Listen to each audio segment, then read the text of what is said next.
Are you looking for a podcast on a specific topic or trying to find one that you listened to before? Check the Start Here menu at affectautism.com, where you can search all podcasts and blog posts by category, topic, profession, or specific guest. You can also type in the keywords into the search box, which is in the magnifying glass icon at the top right of the website. Check it all out at affectautism.com. You're listening to Affect Autism, where affect is the #1 tool we use in supporting child development through playful interactions. Welcome back, listeners. I am so thrilled to have Kasheena Holder back on the podcast. I'm Daria Brown. Kasheena Holder is a DIR expert and training leader. She is a teacher and owner and director of Legacy, an inclusive school in Barbados, where she has many neurodivergent students. About 60% of her students are neurodivergent and 40% neurotypical.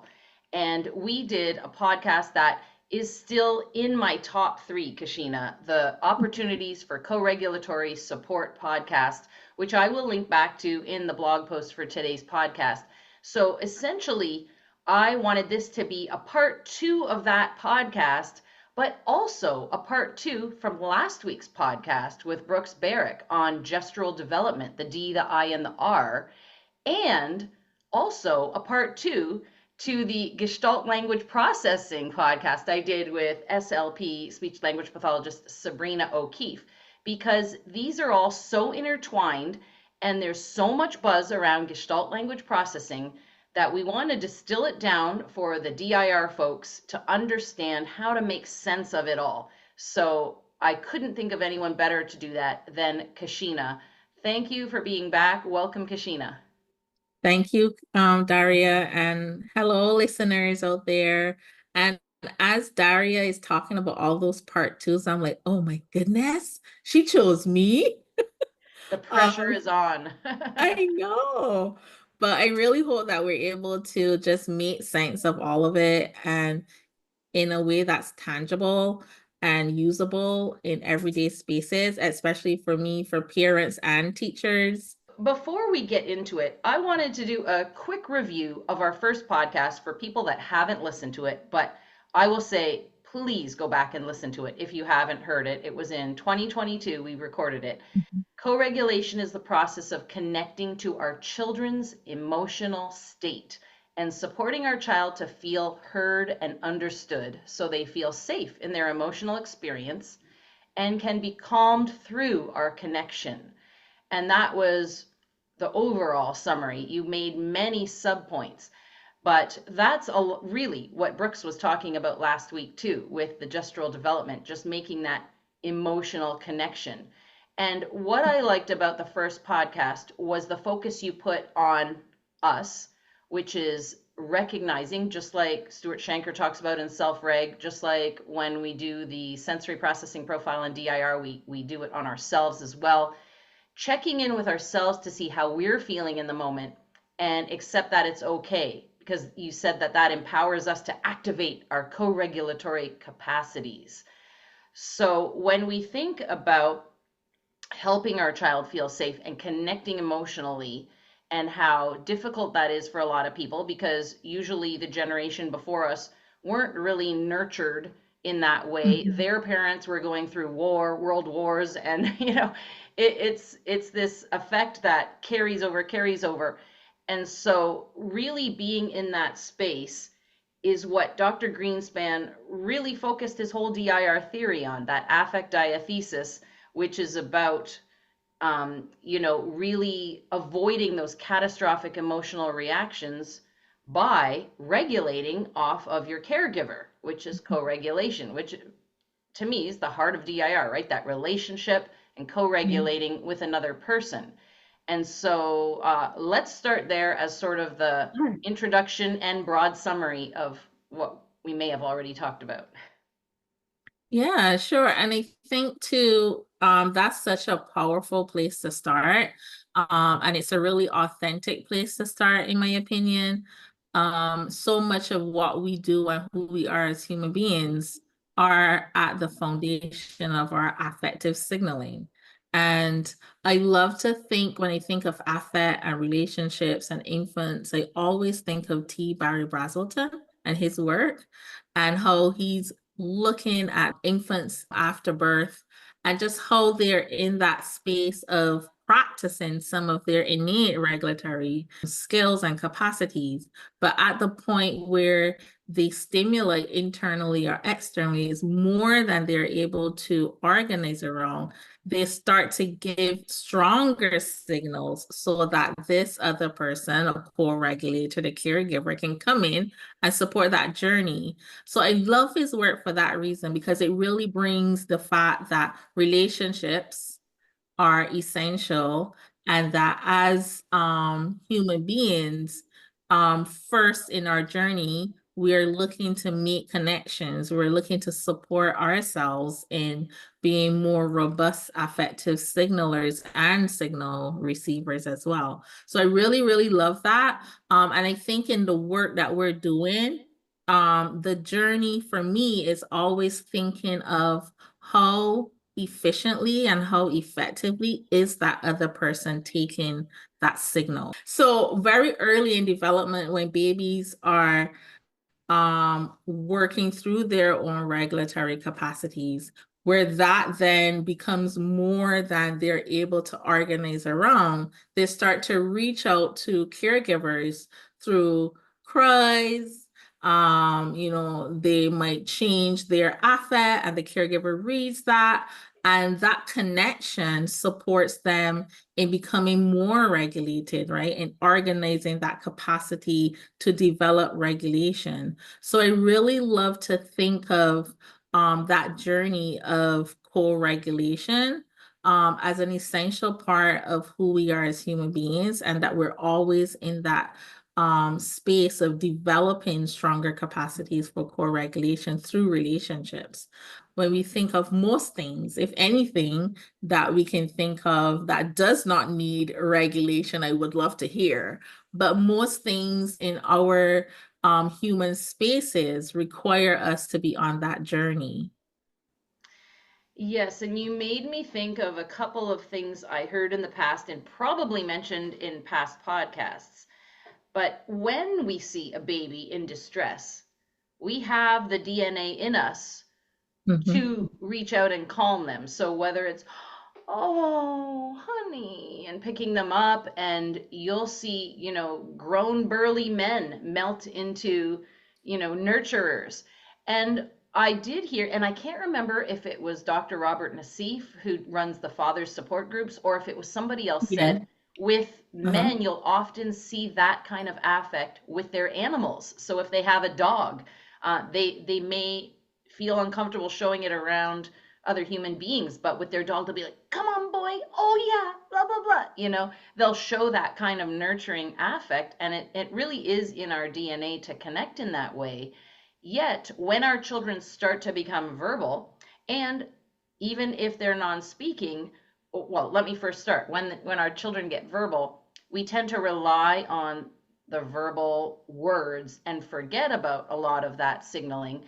And if our children are non-speaking and struggling a lot with speech, then we might feel like we've tried everything and they're not responding. And then, we're going on that search to find out, how do I get them to speak? Now, of course, this isn't everybody. We have a lot of neurodiversity affirming families emerging because there's so much on Instagram and other social media talking about Gestalt language processors who develop language differently. But I think the point being that when, like, you're talking about infants, are infants processing affect in scripts, in chunks? It's not about the language per se, but when we talk about the affect, how can we forget what kind of language processor they are? Not that that's not important, because it's very important, the way we respond. And Sabrina talked about how she would change the way she responds to help the child with that language development process. But overriding all of that is this affect that we share to make that child feel understood, so that they can feel that they have that power to communicate with us regardless of if it's verbal or not. And those are such strong points because, well, for me as an educator, my foundation will not be in the type of language processor a child is. But definitely, I want to be aware because I want to know what is that child's individual communication style that I can support them in regulating and developing. But as an educator, and when I'm connecting with my kids and when I'm encouraging my parents to connect with my kids, I first encourage them to see their affective language. How are you connecting affectively? How are you sharing in those emotional spaces to make meaning? A lot of the research will show that that early affective reciprocity that we're building in our relationship is what's the foundation for the understanding of what is it, what's happening, what is this called. It really starts in that affective state, that pre-verbal affect that we're working through from very early on in our relationship. And we want to think of that as a consistently evolving thing. Even in the presence of words and symbols, we're still relying on our affective cues. We're still anchoring our relationships in reading of each other's signals. I'm reading your affect, Darian. It's giving me positive feedback to keep going. You're probably reading my affect and having that same emotional signaling.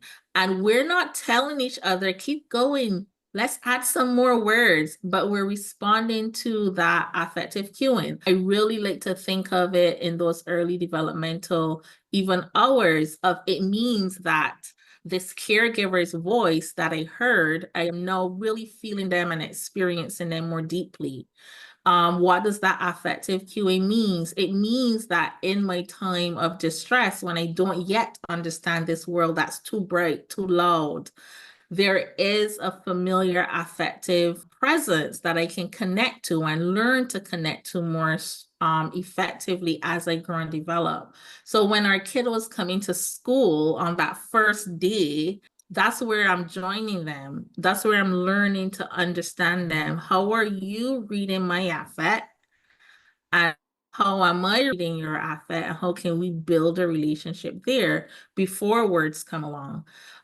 Because another thing that we can really hold to is that if that journey of affective reading and signal sending, it's not strong and or it is not really enriching the receiver, then the other levels of development where we think about forming symbols is going to be harder. That journey is going to be more arduous on that nervous system. Coming up October 20th to 29th, the 2024 International DIR Floor Time Conference. Learn from floor timers around the world. 10 days of DIR Floor Time, 34 unique presentations, 44 brilliant presenters. Register today at www.icdl.com/conferences. How does that make me feel? How do I respond to that affect? And we want to think of it in a way where it's building up to meaning making and to language acquisition, if that's the journey our kiddo is on. But initially, thinking about what type of language processor, I would say is not where I first introduce a parent to building of relationships. And additionally, I really am thinking of very anecdotally, when we think of language acquisition in terms of Gestalt or other formats, do we read affect in that way?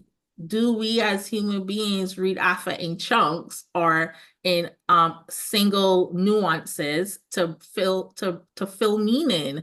And I think I still have to ask that question and wonder about it. And maybe somebody will come along on your podcast and answer it, Daria. But I wonder about that because then we're really seeing that if we do not give affect in this particular scripted way, then that nervous system is not receiving it. They're not understanding and connecting with us. So it leaves a lot of wandering, but I still think we're supporting the development that is needed for each individual as they come along and build relationships with us. Okay, so a little segue of background information before Sure. I bring up my point in response to what you just said. We are talking, as always, on my podcast about the developmental individual differences relationship based model, where we're talking about, Kasheena alluded to development and foundation for symbolic learning and stuff. So, starting with that regulation piece, getting to engagement and relating, and that's where my comment's going to come in, getting to back and forth communication, into shared problem solving with another person, into the higher capacities where we have emotional ideas, thinking symbolically, getting into the abstract, and then logical thinking, and all of that moving into the higher capacity, still being able to take multiple perspectives and have gray area thinking and into self-reflection, et cetera, et cetera. What we talked about in the podcast on Gestalt language processing, Sabrina brought up, is that it is part of the I, the individual differences, the style of the child, the unique differences of each child that you're meeting. And we're always meeting children where they are developmentally and taking into account the individual differences and using the relationship. And so my response to that is, partly intuitive, partly based on what I see and hear. And I certainly think this field is exploding research wise with neuroscience stuff happening and everything. And I'm talking about neurodiversity affirming research and research on the way autistic children develop. I can only speak from my own experience of what I experienced growing up, and I was recently diagnosed as autistic, and watching my child and watching all of the children my child interacts with, because he's only ever been in school with other autistic children. And what I see is a lot of the children, which the medical model would say are in their own world and not paying attention to cues and not looking at us, not making eye contact and things like that.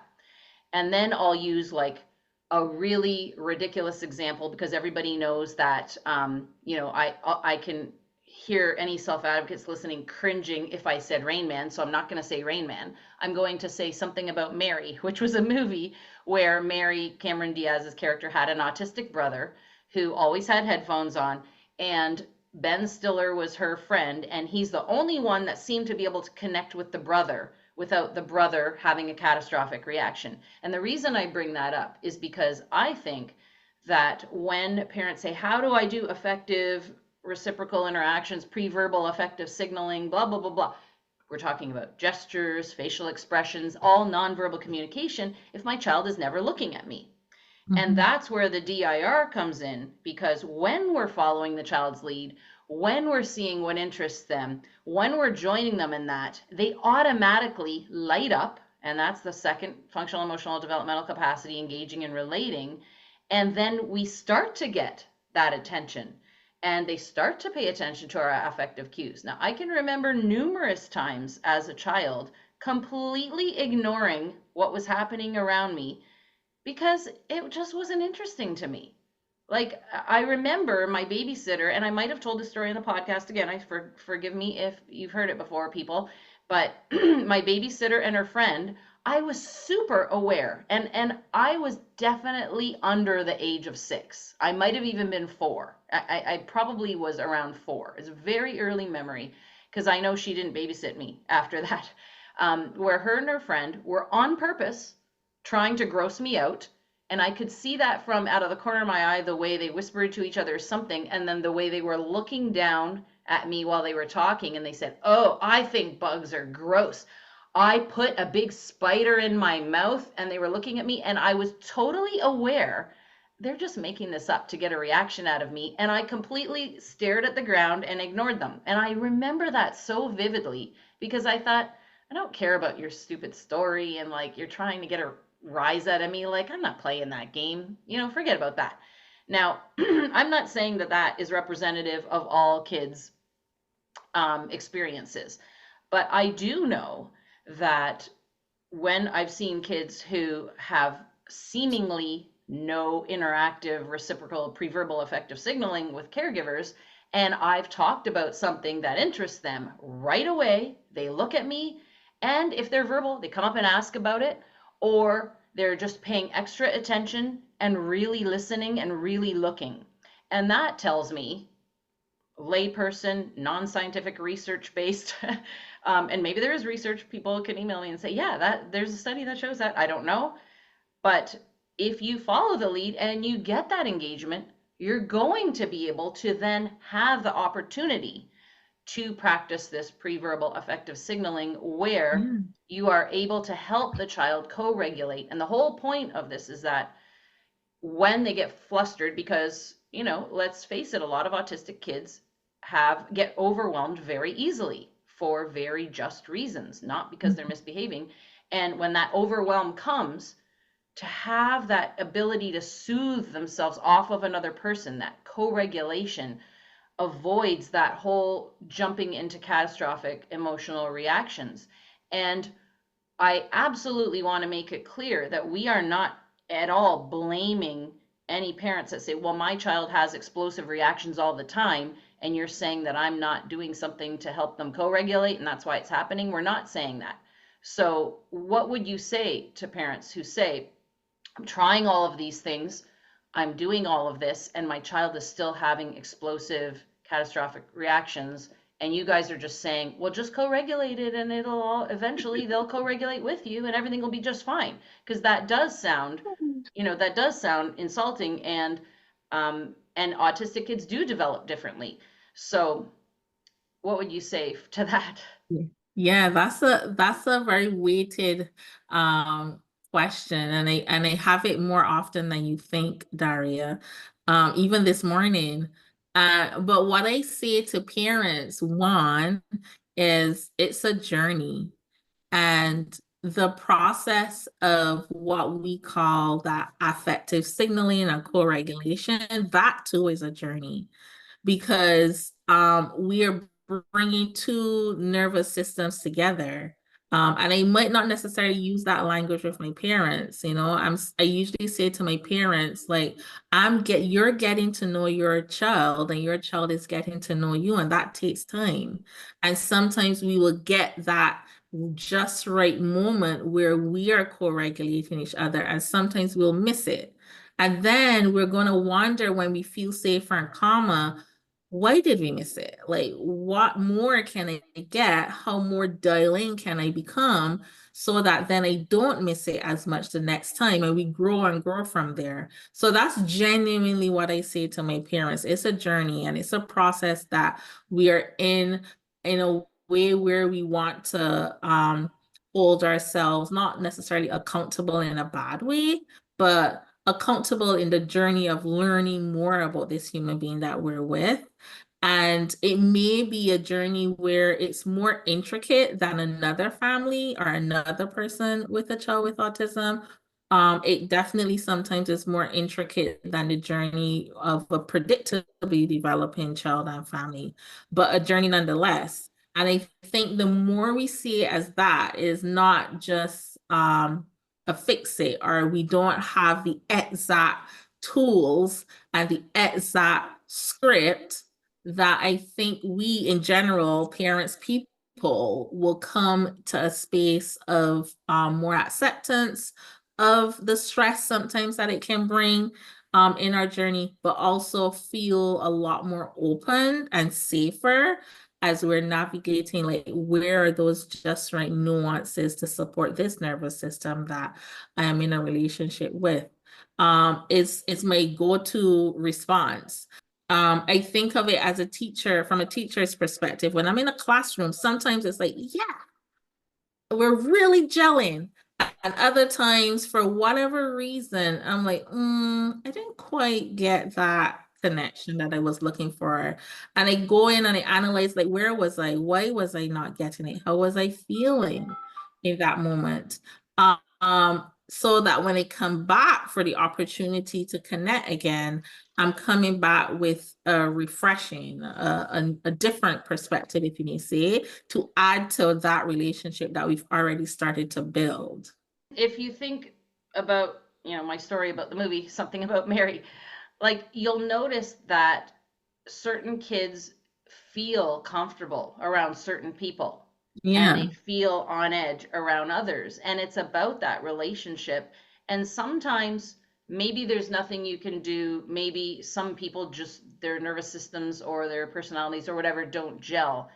But there are things that we can do to try and Mm-hmm. facilitate that connection where another person feels safe and like, oh, this is a person I can relax around and don't have to Yeah. have my guard up. And again, we use the principles and techniques of DIR floor time, all the, the following the lead, the attunement, the, all of the things we talk about every podcast. So can I add something to that, Daria? So when I think of matching up, or as that picture is drawn in my head when you use those words, I think in my vision therapy word, we'll call that visualization. Uh, um, what brings to mind too is in this journey, and especially from a DAR perspective, I think we have to open to that reflectiveness of the journey and be open to the authentic discovering of who we are. If we start to discover who we are as an individual within the relationship that we're in, I think we're going to be more open to those nuances that impact that other nervous system. But if we're not in that space of, what affect do I currently have? What is in my thinking? What is in my body language? What is in my, and I use this word quite loosely, but it's the only word I can think of. What is in my energy, right? That I am offering in this moment to this other nervous system that may be causing them to feel a bit uncomfortable, right? So when I think of matching, I do believe that some person's personalities and characteristics and nervous system, they don't initially come together well. But I also believe that if we take on that journey of really discovering, really adapting, really reflecting on ourselves and making those internal affective changes, not cognitively thinking about it, but really digging into the emotional space, that we can better connect with another person's nervous system, and not maybe not perfectly, but better connect so that they feel a lot safer in a relationship, to support their development. So that's something that came to mind as you were talking about your first point. Well, it sort of is the same as my second point because I was going to say when we think about reflection in DIR, we talk about watching videotapes of us playing with our children and things like that. And usually you can see in those clips things that you're not aware of. And Mhm. everybody has different forms of self awareness for sure. We're all on our own personal development journeys in Mhm. life. Yeah.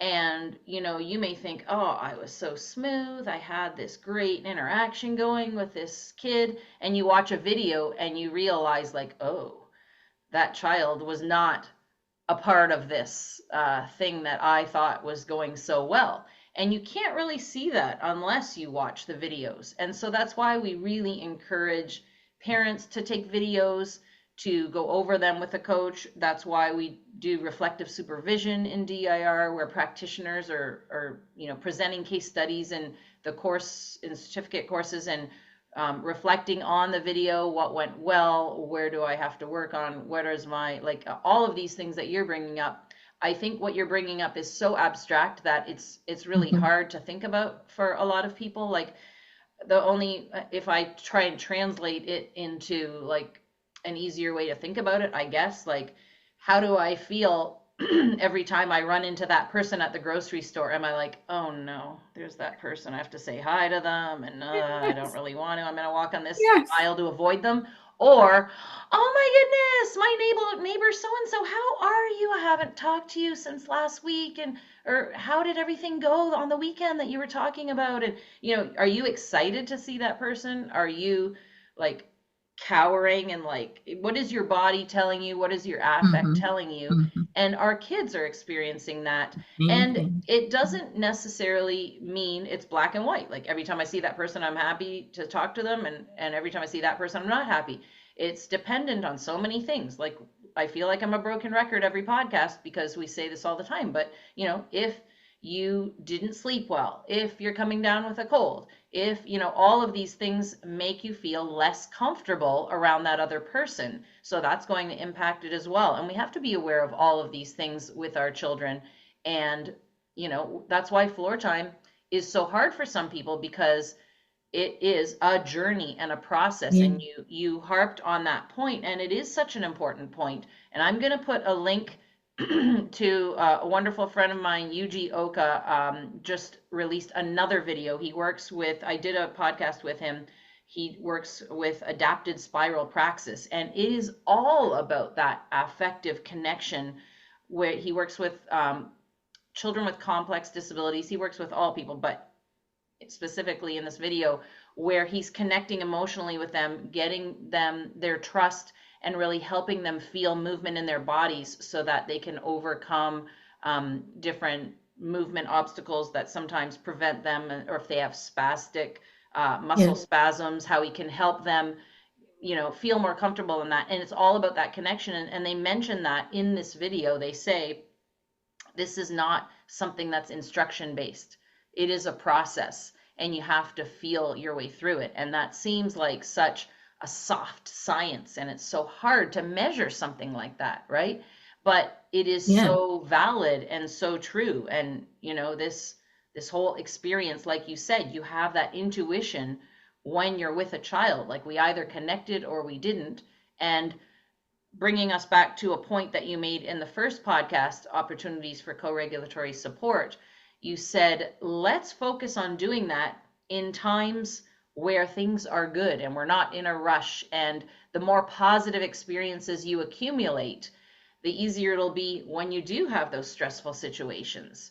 So a lot of times we only think of doing this kind of stuff when we have the stressful Mm-hmm. situations, but it's all proactive, working on that relationship constantly so that you can bear the troubled times. I mean, it's really no different than any relationship we have with people, like needing to nurture that as we go along. I feel Yeah. like we're like getting way too wooey philosophical here, but bring us back to like the important points.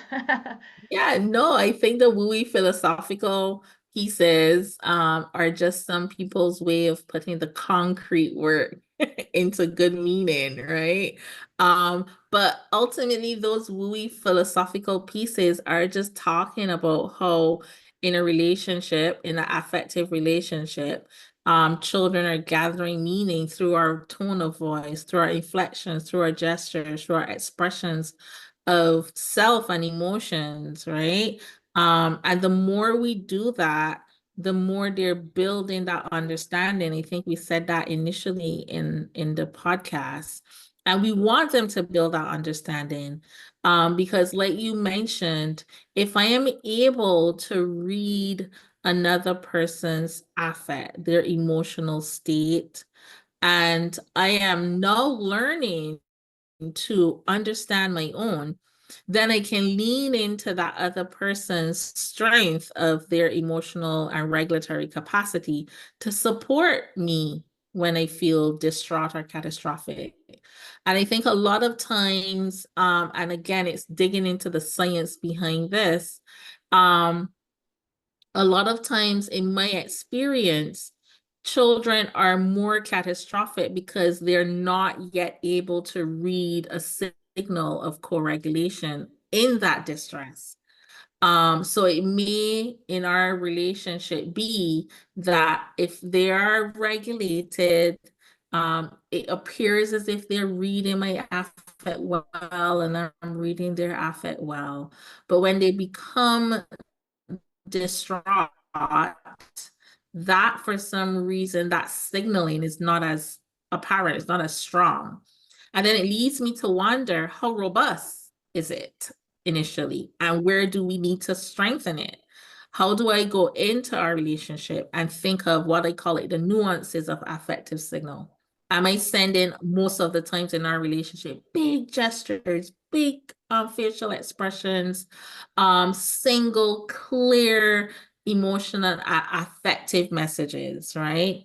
Or do I need to add some nuances in my affective relationship with this kiddo, right? Do I need to have a mixture of emotional states? Do I need to have more subtlety in my affective expressions, right? So that when they're in some stress, their nervous system is going, hey, I can still read subtleties, I can still read nuances and work our way through that journey of connecting and reconnecting with that caregiver that we're in a relationship with. And so when we talk about being proactive and having more of that practice where you're using, again, referring to last week's podcast, the gestures, holding them Mhm. longer, in floor time, you see a lot of us like, and for those listening on audio, I'm just doing lots of gestures and faces and holding that affect for longer periods of time. It's also about reading the cues from our children, like Dr. Shanker mentioned in the DIR and Self Reg podcast, where, you know, there's always something that led up to that catastrophic Mhm. reaction.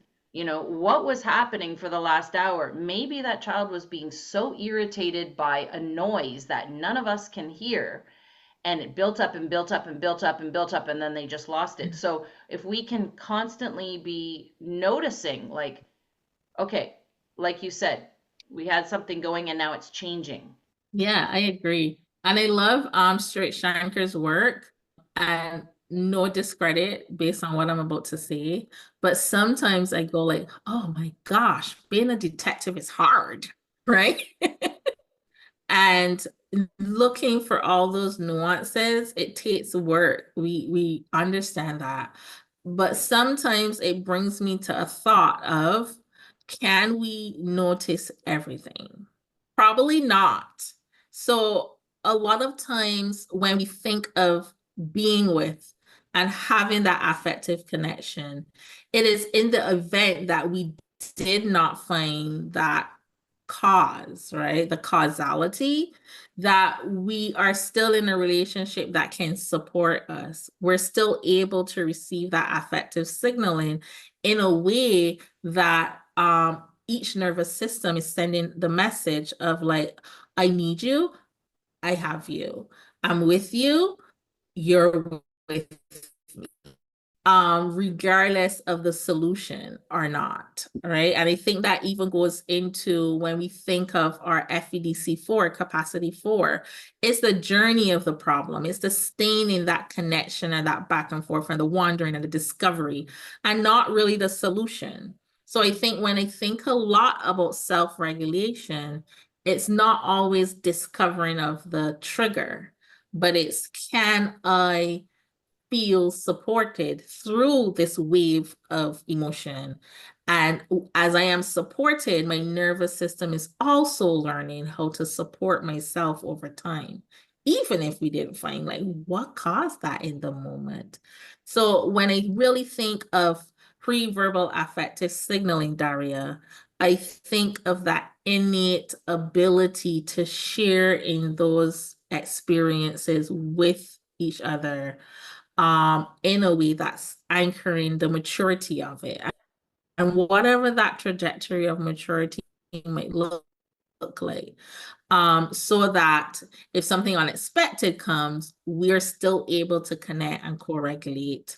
And definitely this is not discrediting that journey of, we have to find what are triggers, but in the event that we cannot, there is still that connection, that affective attunement supporting the relationship. And I think a lot of parents and probably practitioners too listening are like, thank you so much for saying that, Kasheena, because I have no idea why my child got set off or whatever. And especially in the case of Yeah. children who are pervasive or persistent drive for autonomy children, a lot of times the parents really, really can't figure out why something is so stressful, and even things that were really easy and fun, a child is now having a catastrophic reaction about. Mhm. And so just really being curious about what it is does not solve the problem for a lot of parents on a day-to-day basis. So they're like, thank you for saying that, Kasheena. And I just want to give a little teaser for those Mhm. of you that will attend the DIR conference at ICL. Will be putting on virtually a live online conference October 20th to 29th, 2024. I hope you guys will be able to attend. One of the presentations I'm doing with another autistic self-advocate parent and another neurotypical parent about raising autistic girls and the experience of autistic mothers and raising neurodivergent children. And we're going to touch on some of this stuff. And I really think it's going to be a very helpful discussion that we really want input from the audience as well. You're listening to Affect Autism. I'll tag something you said earlier when you described a instance with your sitter, where you said you weren't looking at them, but you were gathering a lot of information. And I think that's key.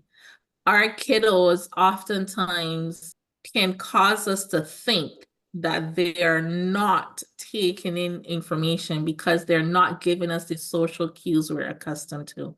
I have long learned differently as a teacher. A teacher of 26 years plus. I have kids that to this day are not comfortable with that direct central vision engagement. They're not comfortable with it, but they take in a lot of information through their periphery. It may not be, as the science says, as clear and precise, but it's enough to support their nervous system, because clear and precise is too overwhelming for me, right? It's too much for me because it's a lot of information.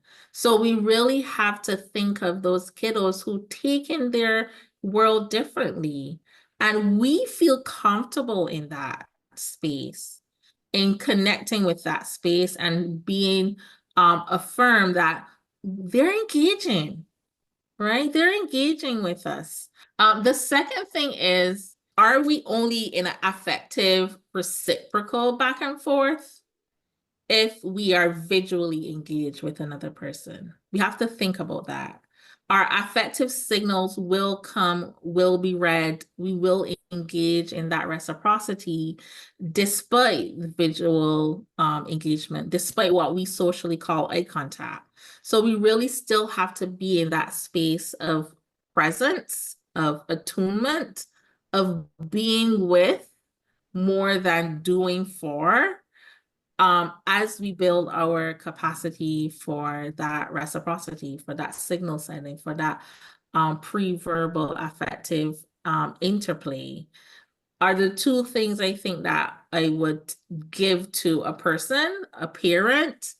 And if I had to steal a three or third, I would really say that although it's difficult at times, those moments of we're doing nothing, or it appears as if we're doing nothing, we're in a cuddle, we're in a swaddle, we're next to, we're sharing time, that feels more intimate.